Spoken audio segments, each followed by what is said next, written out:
GTA Vice City, an open-world game set in the 80s, took place in a fictional city based on Miami and is the childhood of many. And personally, I have a special fondness for it, as it was the first ILAA title I played. Today, I will recreate it in Unity. Therefore, if you are interested in discovering all the rendering and optimization techniques I employed to ensure RTX performance without dropping to 2 FPS, this video is tailored for you.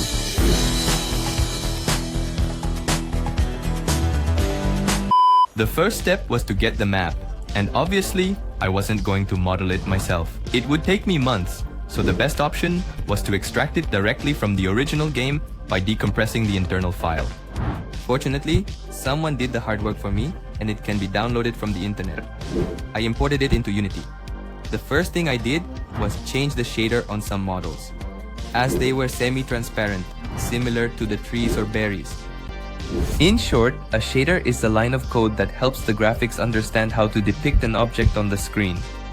While the default sky in Unity is decent, I thought it could use some enhancement, so I swapped it out for an HDR image. I also replaced the gamma color space with linear, which made the lighting look more realistic by reducing brightness in bright areas. We're approaching the section where the game will exhibit RTX effects, specifically in post-processing. In summary, this refers to the process of applying filters to the rendered image prior to its display on the screen. For this, I utilized color correction. It's for changing colors. Oh my god, I'm terrible at explaining.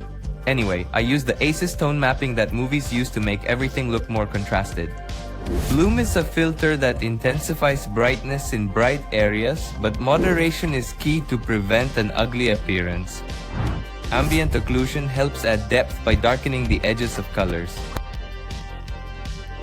Chromatic aberration is fundamentally the RGB effect. Everything is fine, but the water looks terrible, so I stole a shader from the internet. Much better.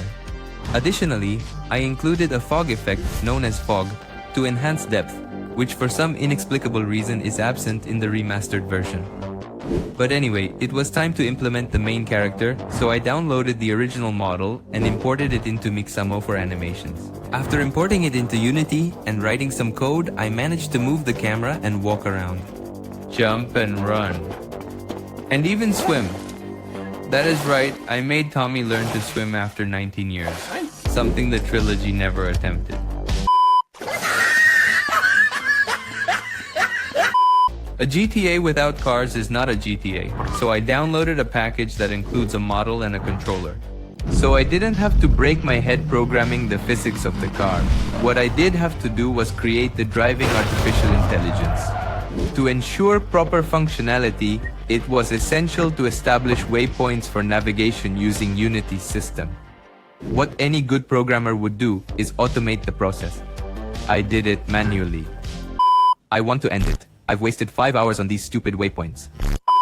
After all that pain, I finally added the feature to enter the car. Naturally, it was going to function perfectly.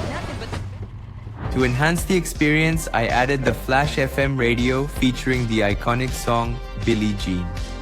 But unfortunately, I won't be able to play it in the video due to copyright issues and all that. I soon realized that something was missing.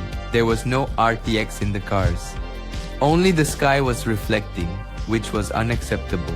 Therefore, I employed a post-processing technique called space reflection, which entails utilizing what is visible in the camera to compute the reflection.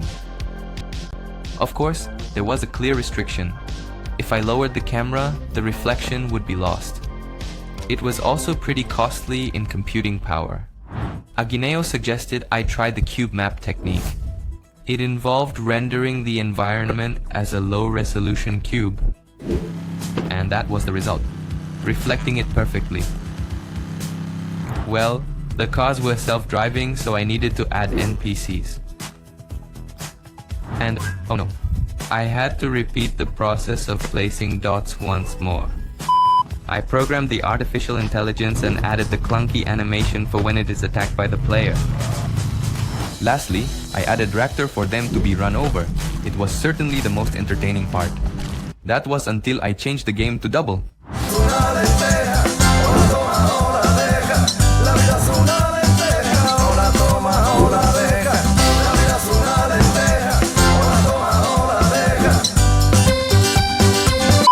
The user interface was quite easy to replicate. To create the radar, I just positioned the PNG of the map on top of the environment and set up a secondary camera to render it onto the UI. I also made the secondary camera track the player and rotate along with the main camera. I set up the arrow and the frame that Doge designed, and that was it. To create the top HUD, I simply needed to position some text and obtain the PNGs for the fist, heart, and stars. I also recreated the main menu from the original game, including the classic sounds that were inexplicably swapped for the San Andreas sounds in the final version. Lastly, I will mention the optimization techniques for smooth gameplay. Use deferred rendering instead of linear. The reason is that there are many objects in the scene to calculate lighting and shadows. Linear rendering is only convenient when there is no complex lighting. Utilize occlusion pooling or selective removal methods. Unity, by default, renders all objects visible to the camera without considering if one object is hidden behind another. This method effectively addresses that issue. Static batching. Group static objects like the map to prevent the processor from sending too many draw instructions to the graphics card. GPU instancing. By grouping identical dynamic objects, such as car wheels, we can minimize the number of draw instructions sent to the graphics processor. Object pooling or object pool.